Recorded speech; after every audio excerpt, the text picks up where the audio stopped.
find a job or the Civil War. I could do this without looking at my notes and reading them, but I need the notes. So if believe me, I'm not ignoring you. It's easier for me to read it, and I think it'll help you a lot more. Um, what I want to talk about is how big is your God?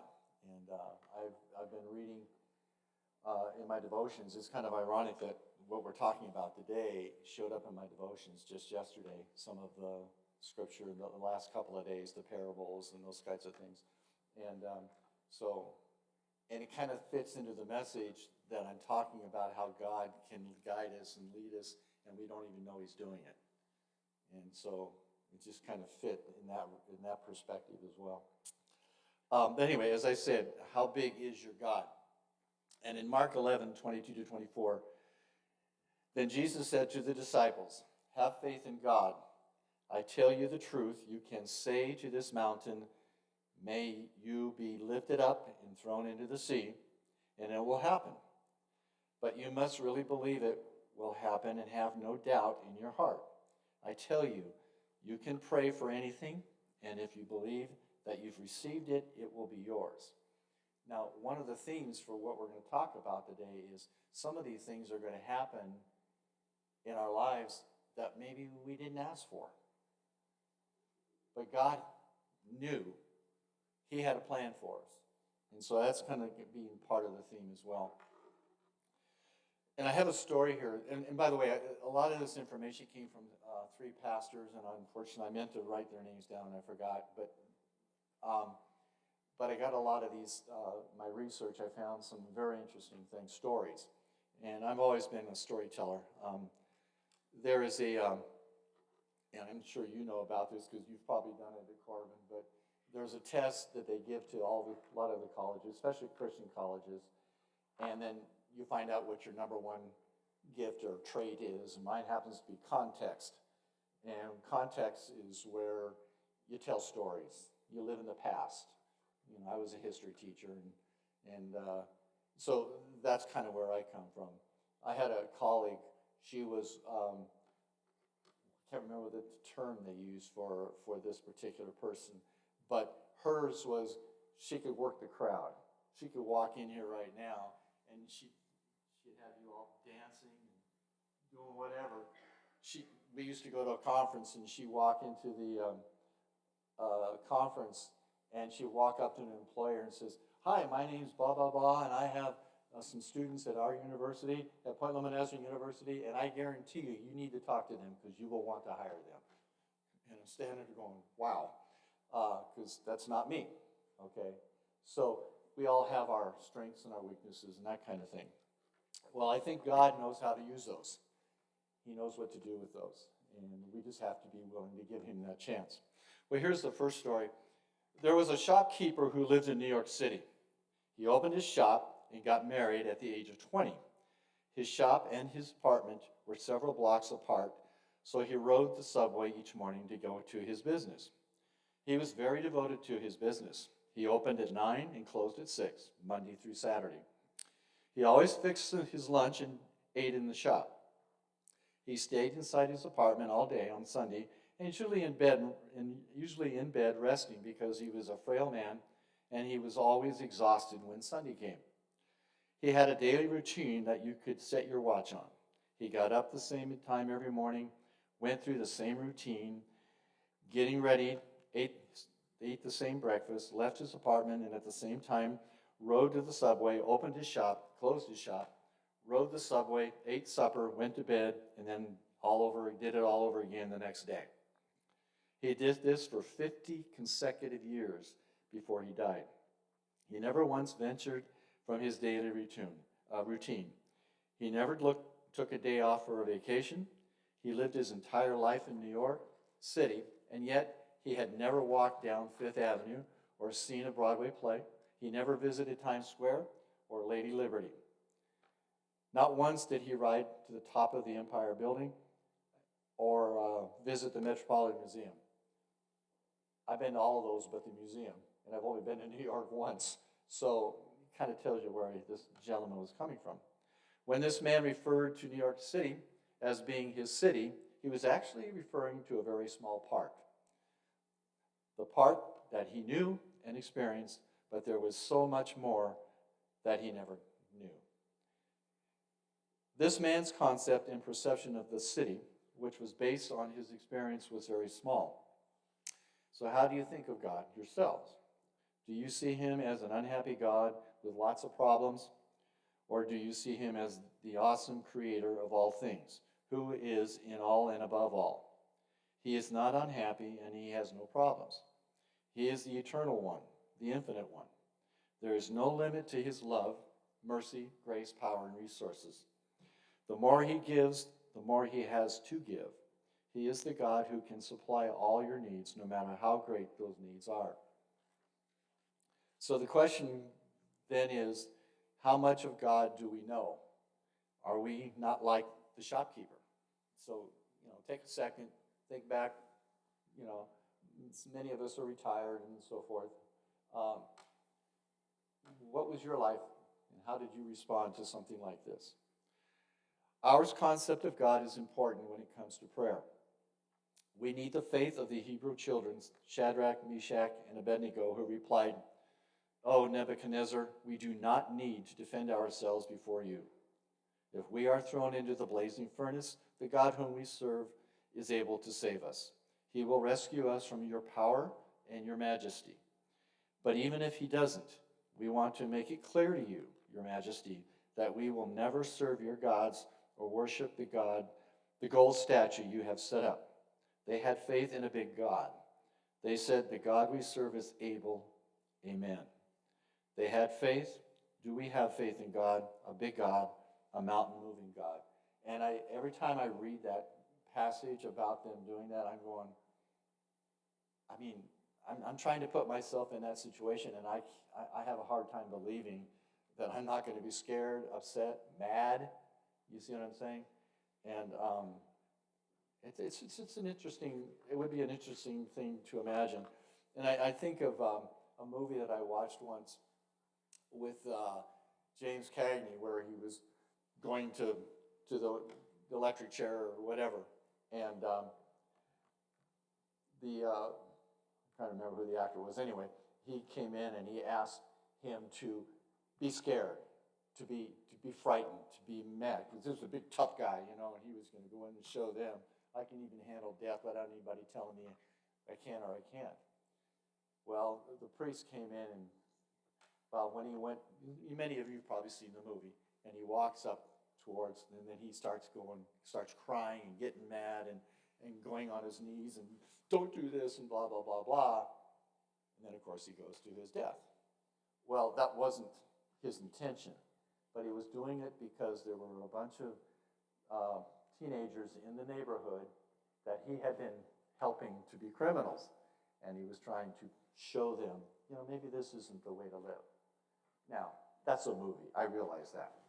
But who knows? If that was a real situation, maybe God had a way to use that to help other people, that type of thing. Faith is the currency of heaven. There is no need to go to the bank before you pray. All the money in the world will not move God, but faith will. Jesus loved faith. Faith got Jesus excited. For instance, in Matthew 9:2 is the story of the friends bringing their paralyzed friend to Jesus. Seeing their faith, Jesus said to the paralyzed man, "Be encouraged, my child, your sins are forgiven." Then there was another one in Matthew 9:22 where the woman with the issue of blood, Jesus said to her, "Daughter, be encouraged, your faith has made you well." And then in Matthew 9:29, Jesus heals the blind man. Jesus touched his eyes and said, "Because of your faith, it will happen." Now, also in the Bible, there's stories about people who just come up and touch his garments. And they just, in the middle of the crowd, they just touch him. Well, it's because Jesus healed them, even without even speaking to them, because of his faith, of knowing that their faith in him, that type of thing.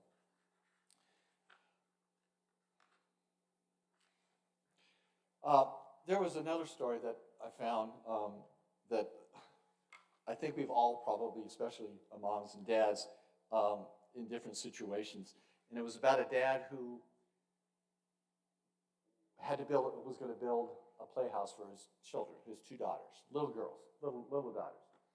And what had happened is they had come in to mom and dad and said, Daddy, would you build us a playhouse? And Daddy says, okay. Problem is, Daddy is, I don't know if he was a lawyer or whatever, but he's in his study and he's working and he's in a real situation where he's got to get this work done and his mind's all centered on that situation. So he's not really thinking about doing a playhouse today. Well, he goes back to work and, a few minutes later, hour later or whatever, he looks out the window and the girls are taking some stuff out to the backyard. And so he asks his wife, what are the girls doing? Oh, they're getting ready for the playhouse. And he goes, well, yeah, I wasn't intending to do that today. And she says, well, you need to talk to them because they take you at your word. And they were expecting you to build their playhouse. So what does Dad do?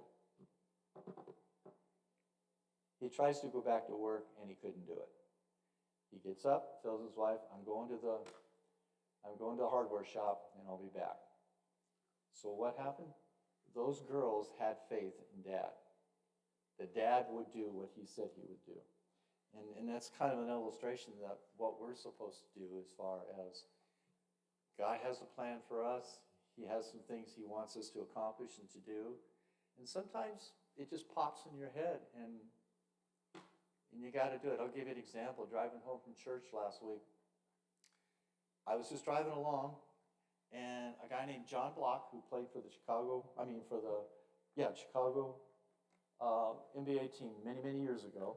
He happened to be a coach later on in his life at Point Loma Nazarene, where I worked. And John was, a very good ball player. In fact, he's the guy that cold-cocked Kareem Abdul-Jabbar, who was Lou Alcindor then in an NBA game. That's his big notoriety. But his mind, it just came onto my head. Why did that name come up? And for 2 or 3 days, I just grappled with that. And then finally I said, you know what? I got it, because I'm doing some of this stuff. I'm going, maybe God wants me to connect with him again. It's been years. And so I got onto Facebook and I wrote him a message. Now, I know he's been sick in the past. That much I knew. I haven't heard back. It's been about 4 days now. And I'm not saying I need to hear back. But who knows? Maybe somehow God's using that to say to John, hey, people are thinking about you. That kind of a thing. I don't know. But that's not for me to know. That's for God to know. That kind of a thing. Plus, he was a good golfer. He could hit right where I tell him to hit it, and he'd do it. Not me. Okay, a quick background of some of my history. I hope last time when I talked, I didn't talk about this, but I think this applies here.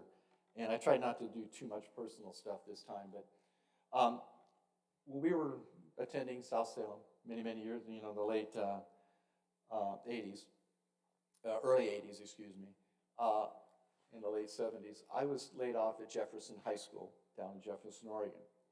And I'd been there for 4 years. Unfortunately, in the history department, there were 4 teachers, and I was number 4 hired. I was the last one hired. Well, there was a big mess with Jenny Mays and all this. So the SIO and one of the Albany, I think, and Jefferson, they had a money issue, so they had to lay people off. Well, I got laid off. The principal at the grade school got demoted down to my department. They just had to make some cuts. Well, I'm going, okay, that's what am I going to do? Okay, so I'm worried about that, and it's a struggle for our family. Well, then I got hired at Hillcrest Reform School in Salem, which is kind of like McLaren out in Woodburn, only it had girls as well as guys, and that kind of a thing. And I was there for 10 months, but then they decided to, a person in the State Department decided to make cuts there. So obviously I wasn't a permanent hire, I was a temporary hire, but I had been there for 10 months. So I was thinking, maybe this will work out. And that was a whole different world, believe me. But then it was terminated. So then I fortunately got a job at Brookings High School in Brookings, Oregon.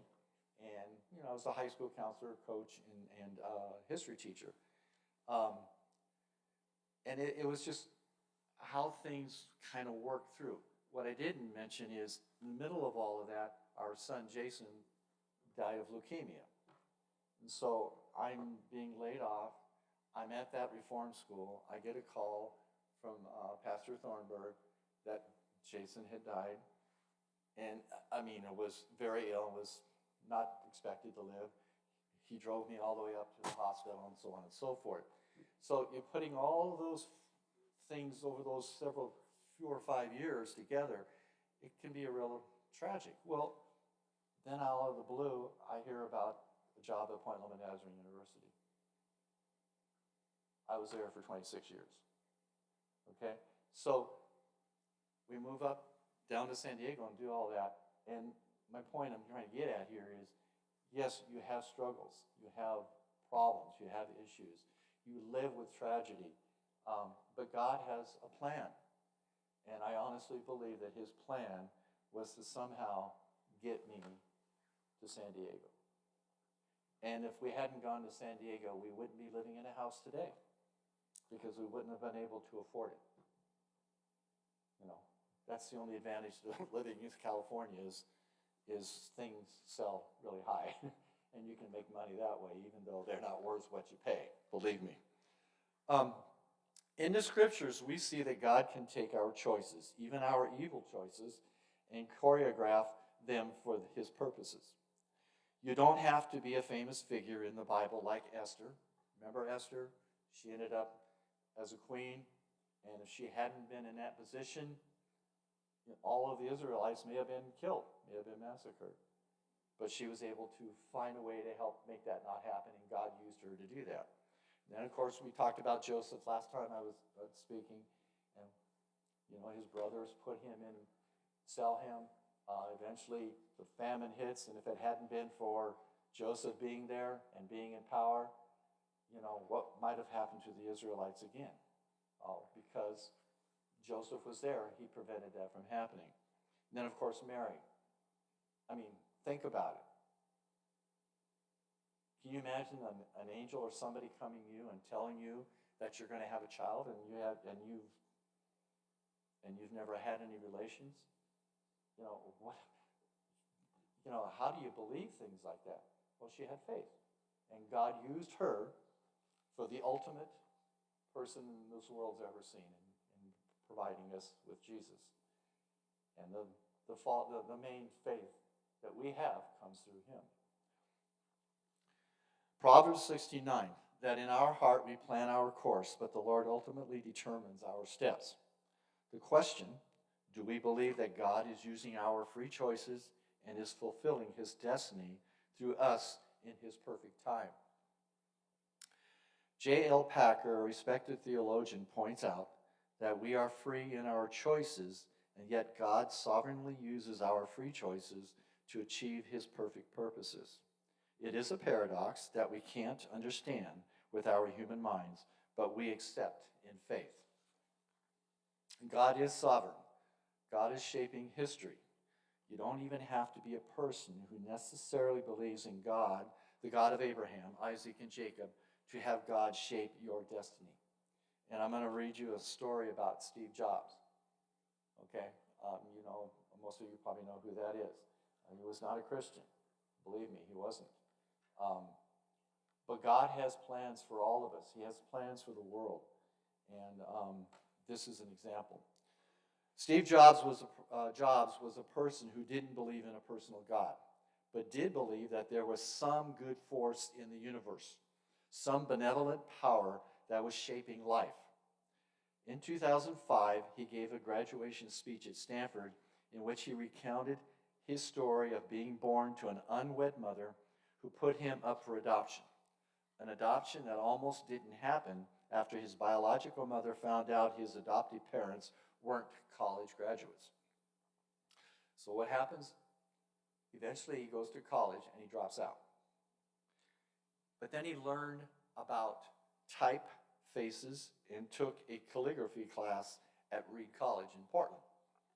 and it's probably the most liberal college in the state of Oregon, along with. But anyway, I used to live pretty close to there, and you could walk around campus, and it was different. It was just different, the way kids were dressed and everything. He learned about serif and sans serif typefaces, about varying the amount of space between the different letter combinations, about what makes great typography great. 10 years later, when we were designing the first Macintosh computer, it all came back to me, and we designed it in the Mac. It was the first computer with beautiful typography.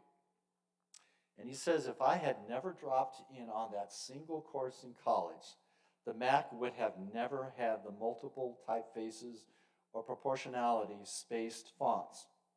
Since Windows just copied Mac, it's likely that no personal computer would have them. If I had never dropped out, I would never have dropped in on that calligraphy class, and perhaps personal computers might not have the wonderful typography that they do. Of course, it was impossible to connect the dots looking forward when I was in college, but it was very, very clear looking backwards 10 years later. Again, you can't connect the dots looking forward. You can only connect them looking backwards. But you have to trust the dots will somehow connect in the future. You have to trust in something. And when he went to what is a very good university in Reed College, I mean, academically, it's very strong.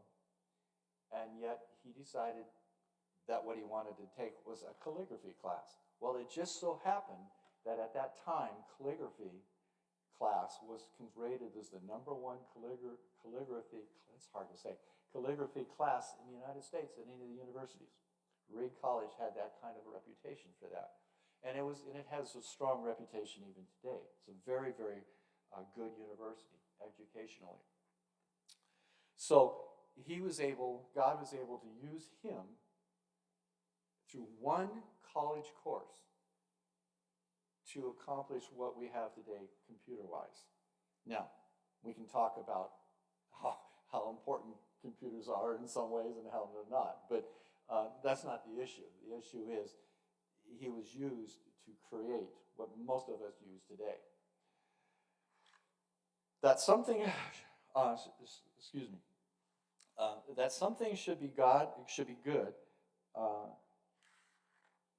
God uses our ordinary choices to accomplish his eternal purposes, and he does it in his perfect time. So will you trust him with your life?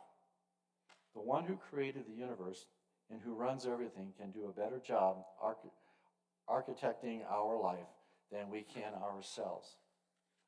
Now, before I get to my last point, and obviously I don't know how long sermons are supposed to go, but several years ago, Betty and I, we both read a book about Johnny Cash. And I think a lot of you know his history, the good and the bad. Billy Graham had him, for instance, on his show many, many times during his preaching and so forth. Crusades. I'm having trouble remembering this. But anyway, we read the book, and it was probably the best book that's been read about his life, because it includes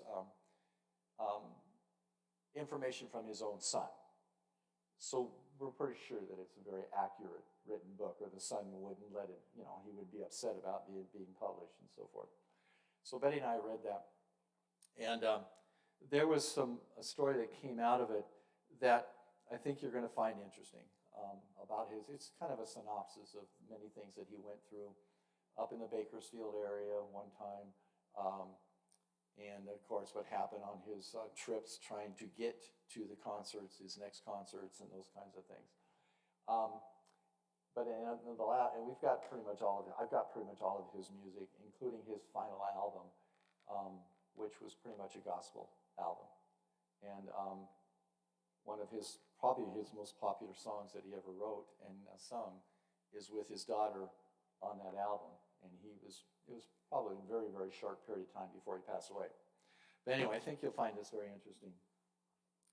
What were Johnny Cash's thoughts when he walked into Nickajack Cave in 1967? In Johnny Cash, The Redemption of an American Icon, a documentary detailing Cash's inspirational story based on a book of the same title by Pastor Greg Laurie. We learned that Johnny went through a lot in 1967 and the prior years. His rocket to stardom was everything he wanted, but it came with things he didn't expect.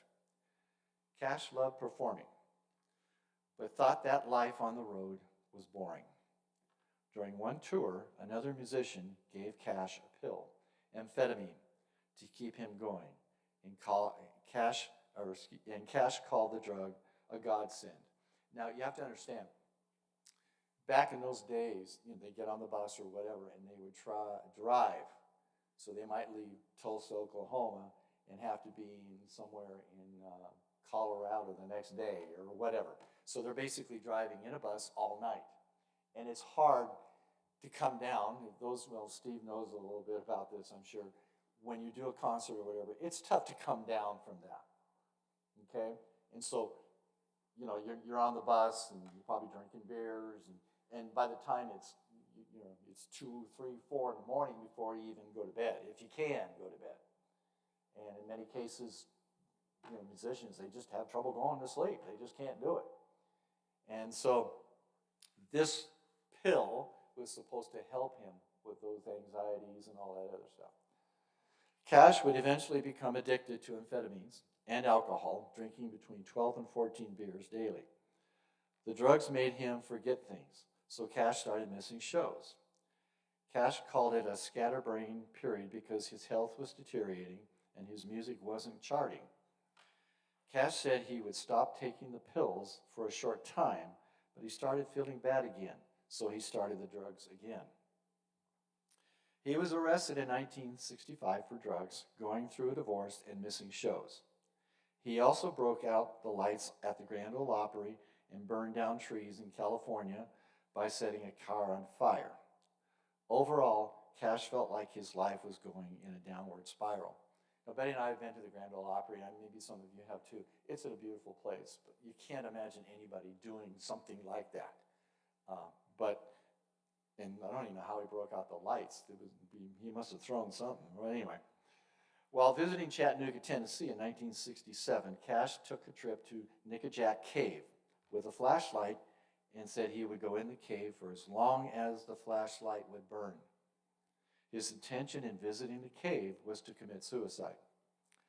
Cash was exhausted, so he laid down his life and gave up everything. According to Cash, he lay there to die. Instead, he woke up and realized where he had put himself and the mess he had created. At that moment, Cash heard God say that he wasn't done with him yet, showing Cash a way out of the cave. Cash's flashlight burned out, but God's light led him out of the cave. Sheryl Crow said that Cash came out of the cave with the desire to get right with God, while Greg Laurie compared it to the biblical story of Elijah. At that moment, Cash decided to turn his life around. June Carter, most of you know, was his second wife. And by the way, the Carter family they were like the founders of country music practically back in the 30s. Were a very strong church family. And June Carter offered to help him kick his addiction along with others in his support group. Cash promised his band that he would clean up his act and rededicated his efforts towards Christianity in 1968, in which time he also recorded at Folsom Prison because he wanted the prisoners to know someone cared about them. I was trying to remember. Famous singer, country singer who was in prison. Thank you. He met Cash. I believe that was how Cash helped him from one of the, I can't remember if it was Folsom Prison or if it was San Quentin, but it was San Quentin, thank you. So anyway, that's kind of the impact that he had. Merle Haggard, just as one example. Cash remained dedicated to giving his life to Christ and not returning to his former patterns. This Johnny Cash story should remind us all of us, that yes, we will fall sometimes. However, getting back up with God's love and care is possible. Johnny Cash should remind us that we will have dark moments, but God is always there, ready to lead us back to the light. Now, I know we can all sit there and we can visualize what we've gone through in our lives, no matter what it is. I can think back of many, many times where I'm going, what a dork. You know, why did I say that? Or why did I do that? Or why did I ignore that person? I know yesterday I was at Costco, a guy walked up to me when I was wearing my Dodger jacket, and he, oh, are you from LA? And I go, no. Oh, nice, you got a nice jacket. And I said, I thought maybe you were. I said, no, I'm just a Dodger fan. But I had enough sense to be polite about it. Because there's been other times, I remember going to the Walmart in Dallas to get my oil change done. And this gentleman came up, a worker, and he just wanted to talk. And to be honest with you, I wasn't very attentive, I guess is one way to put it. And yeah, I talked to him and I interacted a little bit, but I was kind of thinking, I want to get back to my book. And I really thought, what is that all about, Howard? Well, sure enough, I go back the next time for an oil change, and here he comes again. Well, then I realized that was his work schedule. It was his job to come out and empty the trash and all that kind of stuff out by the oil and the carport and all that. And so this time he started talking again, but he didn't remember me from Adam. But this time we talked for about 15 minutes because I got a little more smarter and realized that, maybe God's trying to tell me something, We don't know what kind of an impact we can have on people someday. And I know I've made many, many, many, many mistakes as far as relating with people. I'm not a people person. I may not appear that way out there in the foyer, but I'm really not. And that's one of the reasons when I was a religion major, I changed majors, as I knew right off the bat, I went through the class about how to do sermons and make, up in the, Shirley will remember this, up in the Widmar dungeon up top, where we had our class about how to, write sermons and speak and all that kind of stuff. But I couldn't visualize myself going into a hospital talking to somebody who maybe is dying or counseling somebody, because I hadn't gone into counseling yet. Ironically, I did years later. But I couldn't visualize myself sitting there and listening to somebody talking about a divorce or whatever the case may be, because it just didn't feel like that was me at the time. Well, God was telling me that it wasn't you. And that's why I changed majors. But we need to listen to God. God knows what he has planned for us. And the key, too, is even now, as a lot of us are in our senior years, God can still use us. He still has part of that plan for us there for us to use. And if it's just simply saying to the person who walks up to you on the street and, hi, you look familiar. No, you don't know them from that. Well, next thing you know, you find out they just wanted to talk to somebody. And that's hard for me to do, but it's something that I'm, even at 71 years old, I'm trying to learn better. So I think that's kind of where part of what I was trying to hope that we can get across today. And I hope this was helpful. Again, I'm not a preacher, but I think we can all learn, even at our age. And I'm still learning. I learn every day. Sometimes things I don't want to learn, but God wants me to learn. Anyway, in conclusion, I've asked I have two or three real songs they're my songs. One is Battle Hymn of the Republic. Um, Another one is What Child Is This? It's kind of like Green Sleeves. Many of you have heard the song Green Sleeves, but that's one of my favorite songs. But my favorite song of all, and I heard this many years ago on a Billy Graham crusade.